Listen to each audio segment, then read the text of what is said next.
नमस्कार, आप देख रहे हैं केडी न्यूज। केडी न्यूज में आपका स्वागत है।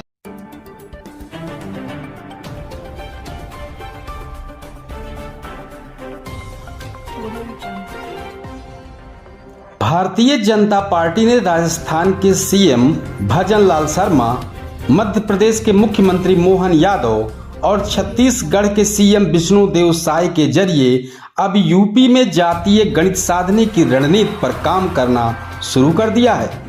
इसके लिए भाजपा पार्टी ने ब्राह्मण, यादव और जनजातीय नेताओं को अपने अपने समाज के बीच ये संदेश पहुंचाने को कहा है कि राजस्थान में ब्राह्मण, एमपी में यादव यानी पिछड़े और छत्तीसगढ़ में एक सामान्य आदिवासी परिवार के कार्यकर्ता को सीएम बनाकर भाजपा ने उनके समाज का सम्मान बढ़ाया है। यह मैसेज जन जन तक पहुंचाने के लिए कार्यकर्ताओं ने कमर कस ली है। अब देखिए भाजपा कहां साथ रही है। यूपी में लंबे अरसे से कोई ब्राह्मण मुख्यमंत्री नहीं हुआ। यादव समाज पर अपना हक समझने वाली सपा जब भी सत्ता में आई है तो सरकार की कमान परिवार के नेतृत्व में ही रही है। ऐसे में यूपी में ब्राह्मण डिप्टी सीएम के बाद राजस्थान में सीएम बनाकर पार्टी इस समाज को यह संदेश देने में जुट गई है कि उसका सम्मान भाजपा में ही है और कहीं भी इतना सम्मान नहीं मिलेगा। भाजपा ने आम जनमानस में मैसेज देना शुरू कर दिया है कि मध्य प्रदेश जैसे बड़े राज्य में यादव समाज से सीएम बनाकर यूपी में यादव समाज को यह भी बताना शुरू कर दिया गया है कि भाजपा में कोई भी किसी भी पद पर पहुंच सकता है, चाहे वो यादव ही क्यों ना हो। यह भी बताया जा रहा है कि यादव समाज सपा में नेतृत्व का पद तो कभी नहीं पा सकता है। जब भी ऐसा अवसर आएगा अखिलेश या उनका परिवार ही मौका पाएगा। यूपी में आदिवासी मतदाताओं की संख्या तो ज्यादा नहीं है, लेकिन पूर्वांचल की कुछ सीटों को यह समुदाय प्रभावित करता है।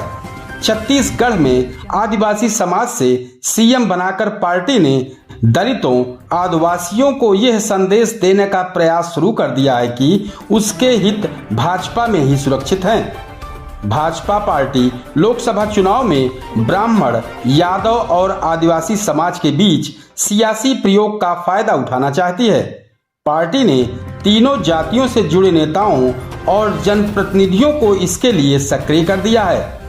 यादव समाज से जुड़े नेता और पदाधिकारी जहां मोहन यादव को सीएम बनाने के लिए पीएम मोदी का आभार जताते हुए पोस्टर, बैनर और होर्डिंग्स के जरिए इसका प्रचार कर रहे हैं, तो वहीं इस ब्राह्मण समाज के नेता भी अपने समाज के बीच भजन लाल शर्मा को सीएम बनाने के लिए पार्टी नेतृत्व का आभार जता रहे हैं। जनजात प्रकोष्ठ के कार्यकर्ता भी विष्णुदेव साय के जरिए जनजात समुदाय को साधने का प्रयास कर रहे हैं। नेता और जनप्रतिनिधि समाज को बता रहे हैं कि भाजपा ने ही उनके समाज को उचित नेतृत्व दिया है।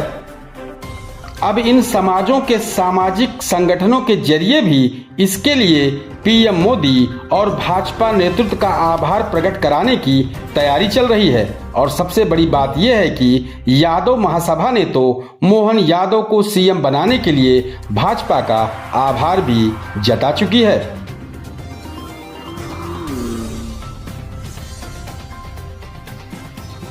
इस तरह की सनसनीखेज खबरों के लिए केडी न्यूज यूपी चैनल को सब्सक्राइब करें।